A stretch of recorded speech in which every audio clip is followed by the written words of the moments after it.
Boa noite. Dando continuidade aí, então, primeiro ano, nos teóricos do período socrático, né? Vimos Sócrates, agora nós estamos vendo, então, Platão. Nós vimos na aula passada sobre o mundo sensível e o inteligível. Agora nós vamos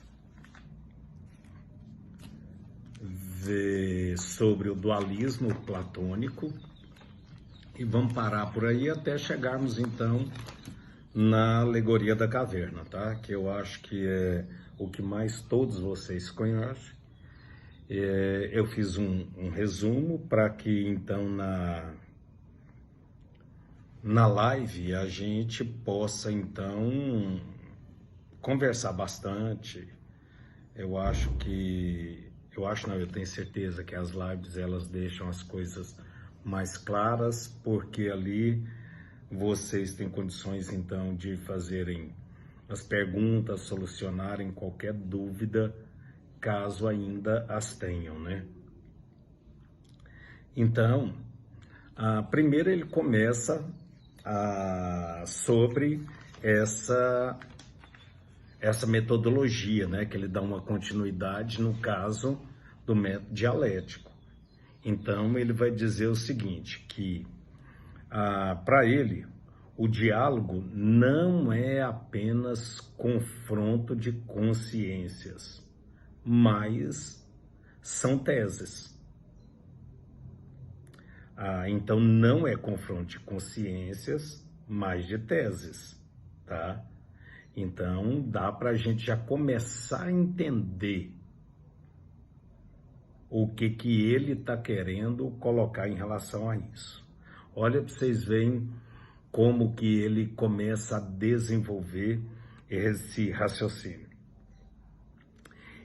Ao invés de procurar então a matéria primordial, que é aquela coisa que os filósofos pré-socráticos eles iam através do elemento primordial, dessa parte cosmológica que era chamada de arqué, ele fala que deve ter um olhar para a cadeia de hipóteses, das quais sustentam isso, que ele dá o nome de métodos dos geômetros. Olha aqui, métodos que depois ele vai falar uma parte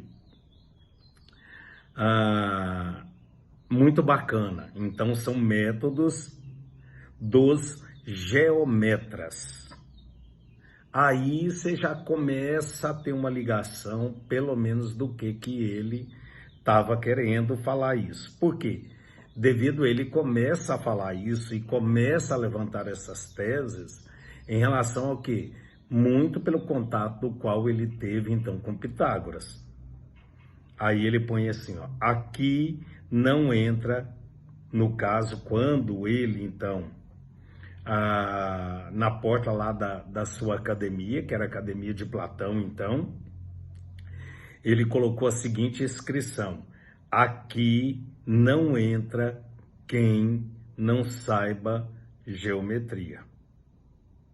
Olha que interessante esse caso. Você pode ver que realmente ele agora está querendo levar para um outro patamar, de outra maneira. Então, com esse método, o que ele pretende? Ele propõe, então, existência de formas geometras, tá? Lembra Pitágoras. Então, ele está querendo o quê? Hipóteses, não mais arqué. Pensa.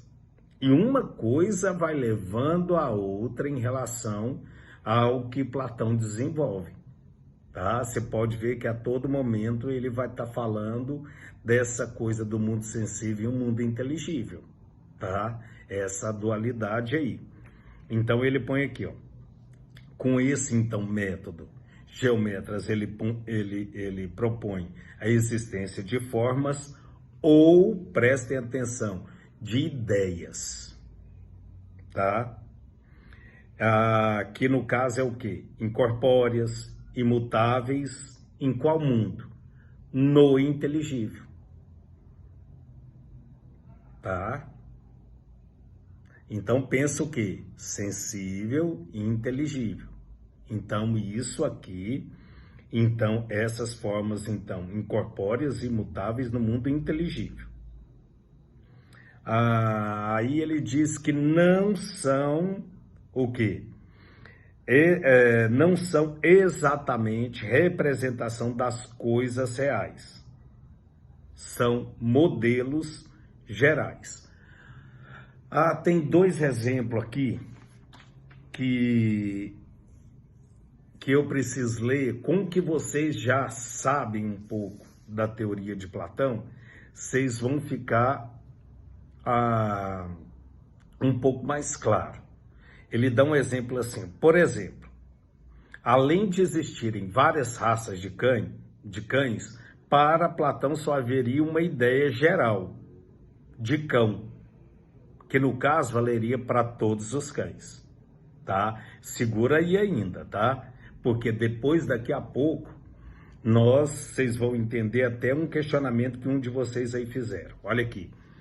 O reflexo da árvore em uma das lagoas do jardim de Hokkien, em Tóquio, nos lembra de um problema filosófico formulado por Platão.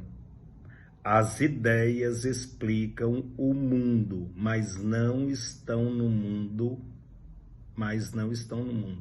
Como conciliá-las?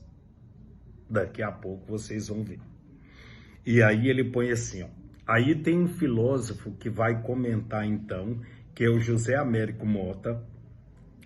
Ele descreve essa teoria da seguinte forma, que isso aí eu vou ler para vocês na página 15. Cada coisa corpórea, imutável, seria o que ela é. Uma cadeira, por exemplo, porque participa da essência que lhe serve de modelo, a cadeira em si, a essência ou a ideia de cadeira.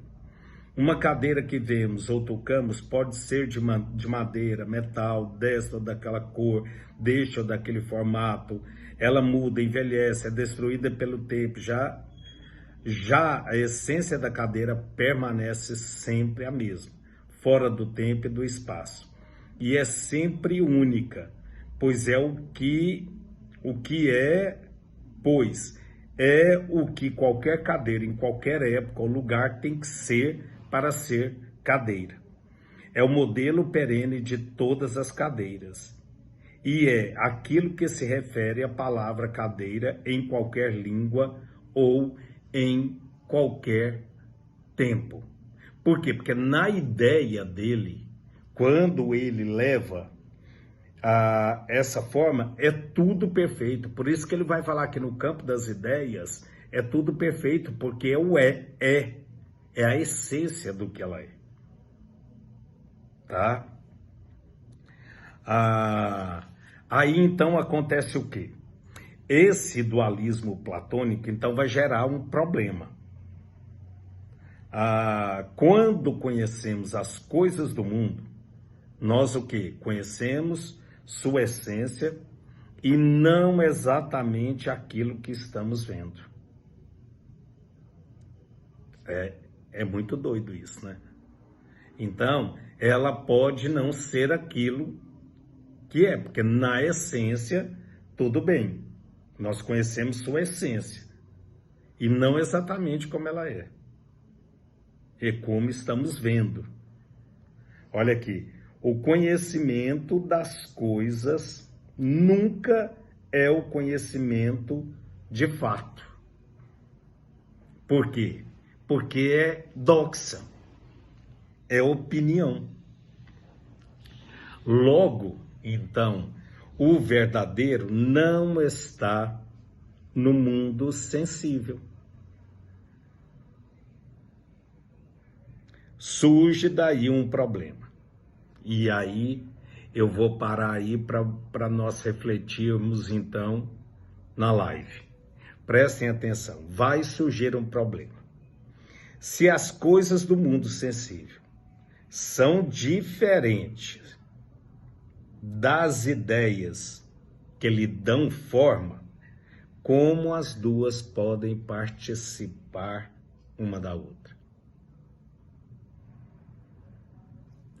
É muito bacana, né? A gente conhecer tanta coisa interessante que esses caras, eles vão fazendo. Às vezes um monte de vocês acha que é uma viagem muito doida, né? Mas só de pensar nisso é muito legal. E saber que depois o cara escreve, então, a alegoria da caverna, aí é mais fantástico ainda. A gente compreender, então, muita coisa desse mundo, né? E que a alegoria da caverna acaba sendo, então, extremamente contemporânea, tá?